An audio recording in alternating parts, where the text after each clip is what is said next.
All right, all right. What is going on, guys? Welcome back to another Quarantine and Car Talk. Just a small time for us to get together, have a little live chat, and hopefully distract ourselves from the current situation out in the world. And today's topic is none other than car modifications and which ones decrease your value, which ones increase value, how can you tell, and just kind of my opinions on what I think are modifications that can help increase the resale value of your car, and some that no matter how much money they cost are just not going to do it. They're not going to increase your value, and you're going to have a hard time selling the car with some of these things. So hopefully we can have a nice discussion, and you guys can give me your thoughts on why you think it can or cannot. And if you're watching this afterwards, after already recorded, then just skip to about the 2 to 3 minute mark. So as we wait for people to kind of join in on the live chat. And if you're as you're joining in, make sure you hit the thumbs up button and comment, say hi. You get to always see who's watching my videos so that we can have a good discussion here.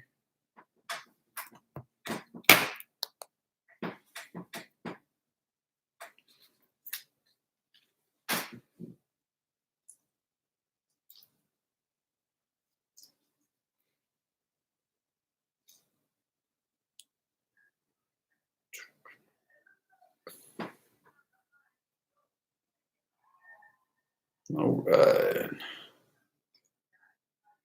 Give people some time here.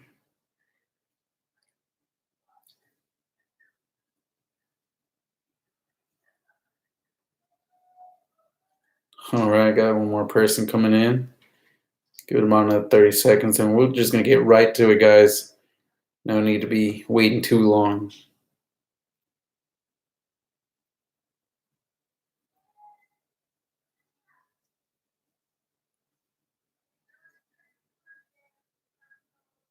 Got 3 people in.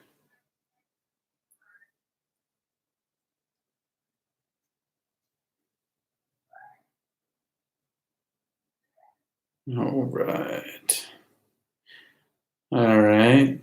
Give it a few more seconds here. See if we can get to five people. Once we get to 5 people, we'll get right to it. Start going right into the topic.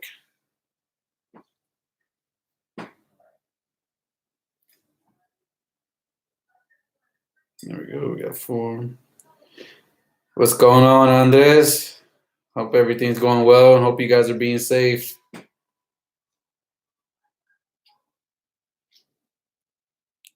And all right, we'll just go ahead and get right to it, guys, and just dive right in. As people join in, maybe we can catch them up. Awesome, man. How'd it go? Hopefully as well as it went with me. I know there's a lot of little things you have to do, but overall it's not too bad. You're going to notice a difference. It's going to be quite a bit of a difference. So let's go right into it, guys, and let's talk about the topic today. Of course, that is, do mods increase the value of your car or decrease the value of your car? Which ones do, which ones don't? And basically what you have to know going forward and understand when you start working on your cars. So these are going to be pretty general, not geared towards specific car. I want to make it as general as possible for all different kinds of cars. But let's go ahead and start first with cosmetic mods, guys. So cosmetic mods can be very, very personal and have personal tastes. Not everyone likes the different things that people like. And so when it comes to cosmetic mods, generally you're not going to get your money back out of the cosmetic mods. You're not going to increase the value of your car unless, and that's a big unless, you are doing cosmetic mods that are more along the style of OEM replacements. So OEM style cosmetic mods. In the case of Camaros, as you guys know, you have the Camaro SS, you've got the ZL1, and there are companies out there that will make different parts and appearance packages that will help your car look or have some similar styling to the higher trimmed cars. And these stylings are OEM style and therefore can possibly help increase the appeal of your car to someone looking to buy, and might be the deciding factor between somebody buying just a car with none of these appearance package mods on them for, let's say, price X, and your car selling for just a little bit over price X. So yes, that appearance mods that are almost OEM definitely can help increase the value of your car. Now, I'm not saying it's going to make it more than the car's worth based on MSRP, but it can help increase the price of your car if you're trying to sell it in the used market. But again, only OEM style looking parts. If you go out trying to buy the louvers for the rear of the rear window, or you're trying to get, different wheels, things like that, you might not everyone has those tastes. Now, there are some premium brand wheels that are pretty pricey, but generally, if you guys pay attention, you'll see that a lot of these people always put their car for sale without the wheels or with the wheels and have a price separate for just the wheels. And that is because most people might not want those wheels. They'll go want the stock ones back on. So modifications, cosmetic wise, definitely is personal taste, and therefore doesn't generally give the car an increased value. The ones that will are going to be the ones that are more OEM style, but also do not expect to get back the exact amount of money that you're paying for the different visual mods. And that is across the board. Do not expect to get any money back for that.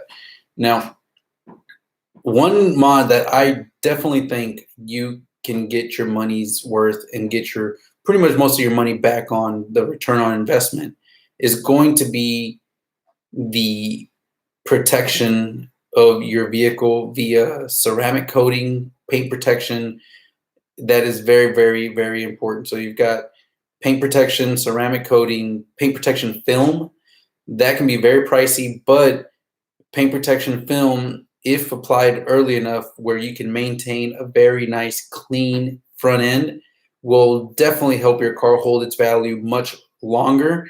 And when it comes to maybe resale value, your car with paint protection film already applied is going to be a big bonus and a big plus and help people actually pay that little bit of extra money for that. So paint protection film, definitely going to be worth it, guys, if you can go ahead and do that. Now, let's go moving on to things like aftermarket exhaust and more along the lines of performance now. Guys, most people are going to your car is not going to be worth much more if you've got just like an axleback on it or some kind of midsection, but stock headers. You're not going to get that much more out of it. People will be more willing to just go buy a bone stock one and pay a little less. So you're going to have to compete with basically the prices of a stock car, and all you're doing is buying the sound for it for yourself. So those are things that are not going to give you return on investment. Now, when you start modifying the car, guys, there are some times that it can give you return on investment and sometimes that it can't. It all depends on the documentation of the work. That is very key, the documentation of the work. So if you do things like long tube headers, midsections, all that, remove the caps, tuning, any aftermarket parts, having the proper documentation and the history of the car is going to be very, very important for a buyer that's trying to buy a car. They're going to look and say, well, are you selling it because you're starting to have issues with it or what's going on? They're going to be a lot less weary and not be willing to pay that extra money because they just don't have any history behind on the car. So having the documentation, having the history definitely is going to help you raise the value of that car and give you the most return on those parts, like the long tube headers, the E85 flex fuel sensor, and all that.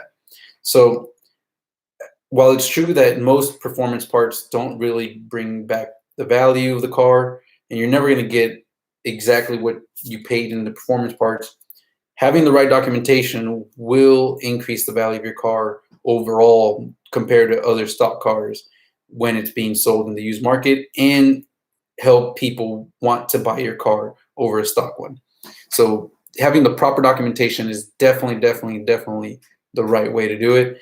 And just, like in my case, I pretty much document everything on my car, from the maintenance, from the installs, from updates and tuning, all that stuff, guys. I mean, I put it out here for the world to see. So if I ever decided to sell the Camaro, I would hope that I could easily just point to my YouTube channel and tell them, hey, look, here's the car. This is everything I've done with it. Here's how it's held up. Here's everything I've done and how I've done it. And just show the possible potential buyer the way that I've taken, the precautions I've taken and everything, so that he is willing to say, hey, you know what, I'm willing to pay that extra little bit of more money over a normal car because you've got the mods and I see that you've done them properly. So that is very, very important, guys. And always, if worst comes to shove, always keep your stock parts, because you can always demod and just sell back the aftermarket parts for a little bit of money afterwards. That's usually a little bit more work, especially if you have shops do most of the work and you can't do the swap outs or replacements at your home yourself. Then it can be pricey, then, because now you're having to pay to remove the parts and put your parts back on, and you might not even break even at that point. So sometimes it just depends on what your situation is and whether you can remove everything yourself or not. Let's see, go in here. Camaro LT1 says the only mods that increase value is boost or a stroker motor. Yep, and even that Camaro LT1, it needs to have the right documentation. People sometimes nowadays, they're more likely and more willing to go buy a stock car than they are to get a modified, because they don't have the right history. When they're looking to buy a car that's already boosted, has very, very heavily modified parts, they are all wondering, okay, well, why is this guy selling it? Is there something going south now and they're trying to get out of it before it messes up and they have to spend more money? I mean, all that kind of comes into play when you start looking at performance cars or cars that have been modded. You want to have a good history, get that history to be able to have the buyer feel more comfortable when trying to buy the car. So you can have a Pro Charger, you can have a Supercharger, you can have a built motor, but if you don't have that documentation of the history, me personally, I would not buy that car without having the proper documentation, the proper history, who built it, what shop was it, things like that. How long has it been built? Has it been running for, a month and a half, or has it been running for, a year or 2 years now? All that is things that I would look at when trying to buy a high performance engine or a car that's been modded. You've seen it plenty of times of people trying to sell their just engines that they have on stands and things like that. And on YouTube, I believe It's Just a Six had an engine that he bought offhand from somebody and, ended up having issues with it. And the same thing, when he bought his GT350, the car already had a bad cylinder, and, he thought everything was working perfectly. So definitely want to have good documentation. And that's really the only way you're going to get the value back from most of your modifications. What's going on, Michael?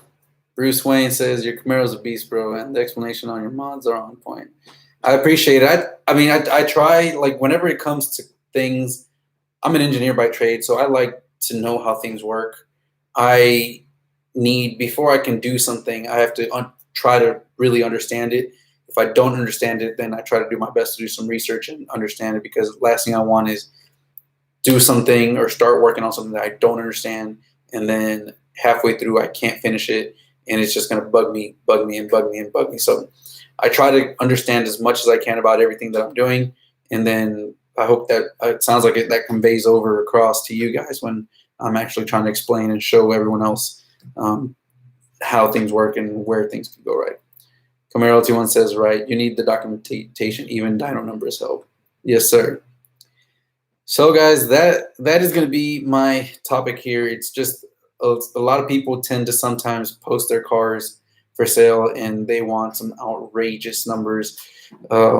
One thing that comes to mind right now is actually a F-150 that is being sold right now, or that is on sale right now. I believe they have it for sale for $82,000. It's a single cab F-150, their base work truck trim level.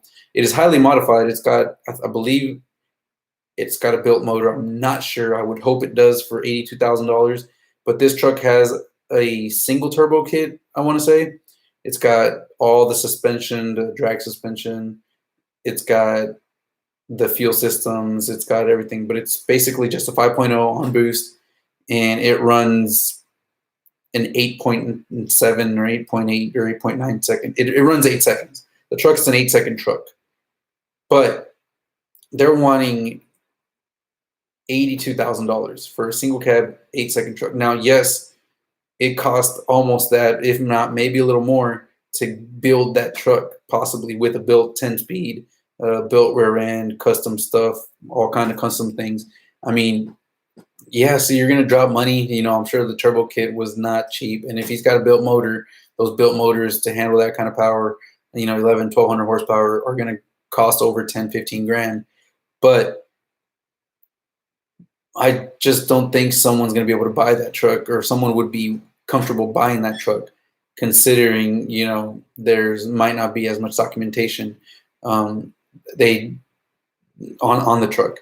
So that's where things is like, well, yeah, you've built this truck, but unfortunately, you're not going to get the money out of it. If you want to sell it, if you want to move on to something else, maybe remove the parts, remove the turbo kit, remove that built motor, and sell just the parts alone. Sell that turbo kit, you know, sell the parts, sell what you got to sell, demod the truck, and then get rid of it for a much more reasonable price. That would be my route that I would go.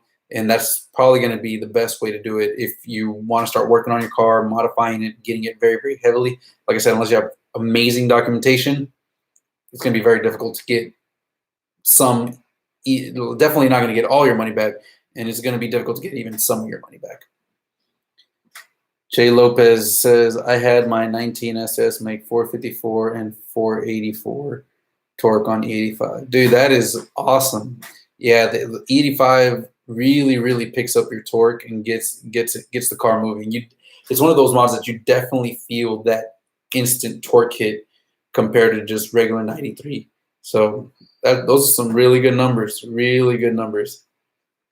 All right, guys. So Camaro LT1, he might get 50K for the truck. 82K is ridiculous. Yeah, exactly. And at 50K, you know, they're probably thinking, oh man, that's way too low. I've spent, you know, 80K on it with the price of the truck, you know, which again, I can believe it if he's got a built motor and stuff like that. You know, the truck he probably bought the truck for low 30s, like 30 to 35,000, give or take. And then, you know, with the built transmission, a built motor, which probably can be 15 to 20K, and a turbo kit for another about 10K, you're looking at another probably 30K, 30 to 40K, depending on what other parts like suspension work, wheels, and all that he's got on it. I mean, it's going to be very, very hard to like justify that, but it is what it is, and people try to get as much as they can out of it. Unfortunately, it's not going to happen. That's just one of those things where mods do not help you unless you have good documentation. Even then, you're only going to get some of the money back. But anyways, guys, that's kind of my thoughts on modifications. Again, cosmetic wise, I think if you're doing OEM style looking cosmetics, then that will give you a little boost. But other than that, any other type of cosmetics, people are not going to care. They're going to be like, just take it off and want to get the car for a lot less price. Paint protection film, PPF, or any type of ceramic coating definitely helps maintaining that paint, you know, swirl free and all that. Really helps maintain the value of the car. People tend to look at the car and be more wowed by it. So having a good paint correction, all that done, definitely can give you back some of your money.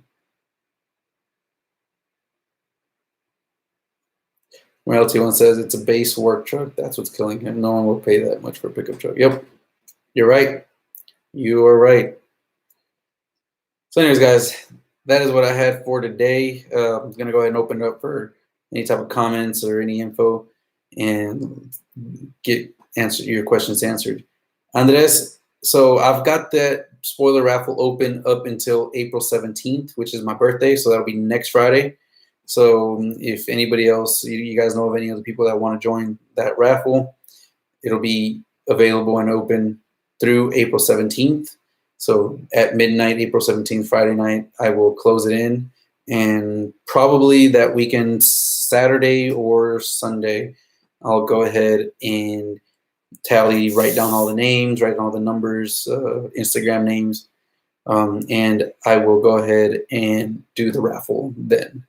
So people still have a little bit of time to get to it.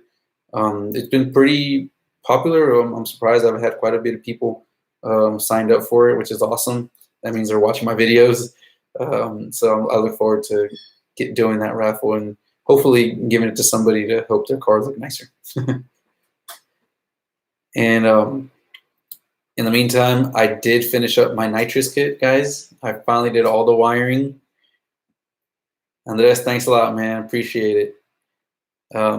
And for you three that are here, I'll let you guys know that I did finish up all the wiring, and you guys will be seeing part 3, which is doing all the wiring, which will have in there a nice little surprise with the 2-step. So that'll be coming up tomorrow.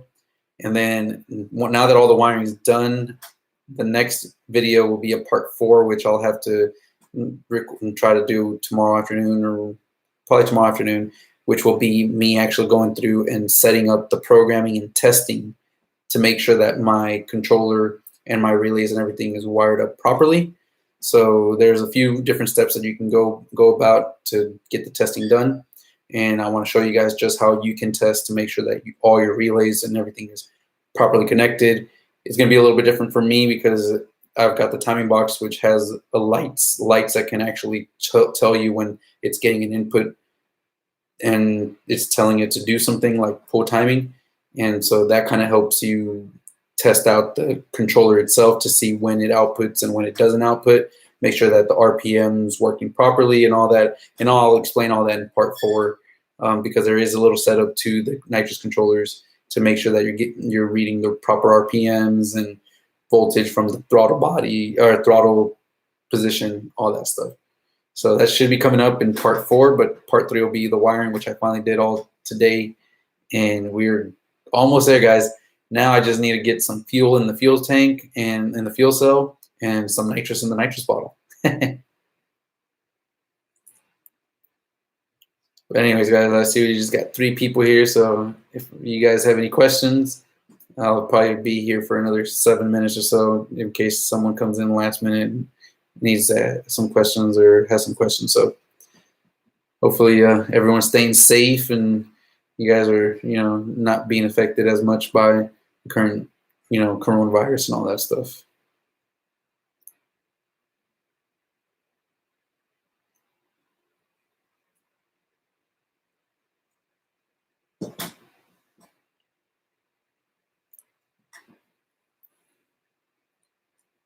All right. Well, it looks like, not that many people on today, so I'm going to go ahead and probably cut it here in the next minute or so. Stay tuned for tomorrow. Tomorrow, I'm going to be talking about tuning and what all is involved and what all you might need and the different ways to tune the 6th gen Camaros. So that seems to be questions I get a lot in terms of like, do I need to do this? Do I need to do that? What do I need for this? What do I need for that? So hopefully tomorrow's live, I can answer a lot of questions and hopefully give the right information for everything that you guys want when it comes to tuning a 6th gen Camaro. Andres says, what is the ideal horsepower number on your Camaro? Andres, I want to stay I would love to stay between 650 to 700. I do not want to go over 700 just because it's still got the stock block. But I think 650 to 700 is going to be very easily doable with 100 to 150 shot. We haven't been able to get the car back to the dyno that it's had all its baseline dynos done at, which is at excessive racing engines. But I'm trying to get all that set up and hopefully go back to that same dyno and run the car NA just to see what it makes on the dyno and what the gains were from the heads and the cam. Of course, I do have dyno numbers from the dyno down in Pat G in Victoria, but that's a different dyno, a completely different brand, the Mustang dyno versus the dyno jets here.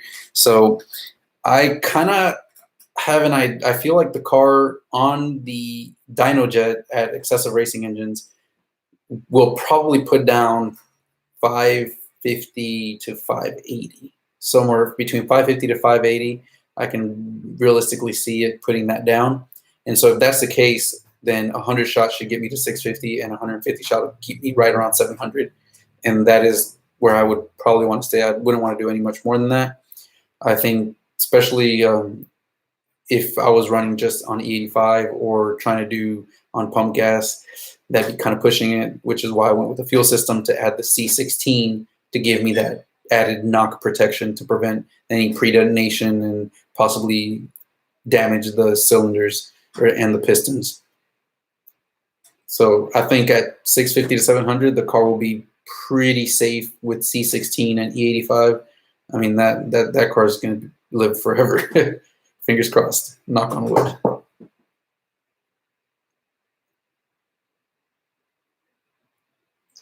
David Martin says, "What's up? Only YouTuber holding it down during this mess." Hey man, I appreciate it. I figured everyone needs a little time to kind of get away and talk cars and talk about what we love. So thanks, I appreciate that.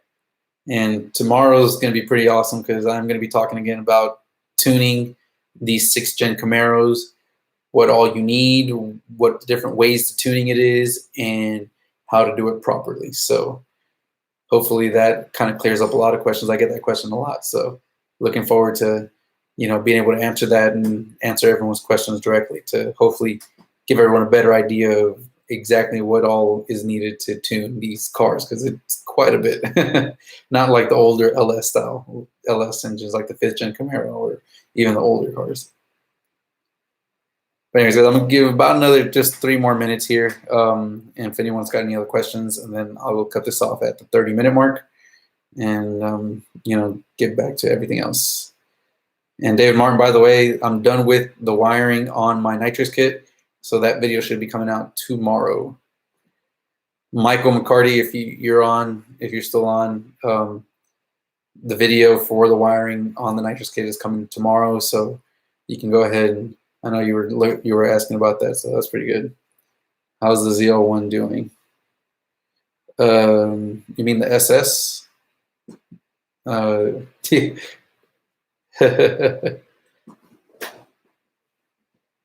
SS is doing great, and like I said, I finished the wiring up, and so now the only thing I left to do is go through and test everything on the controller, make sure that the wiring is correct, and that'll be part 4. So tomorrow will be part 2 or part 3. Tomorrow's part 3.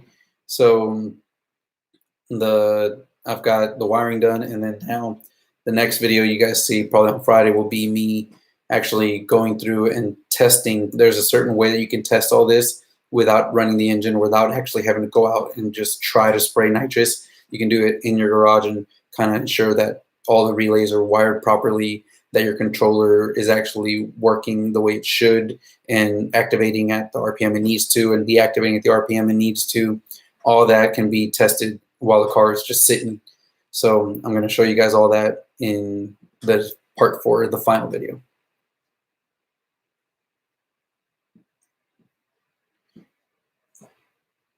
And it's all I'm about that. I could definitely go for a nice beer right now.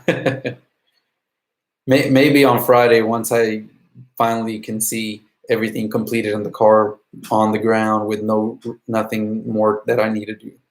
I do need to do just like final parts like wire loom to cover all the wiring, but that's all a little trivial stuff.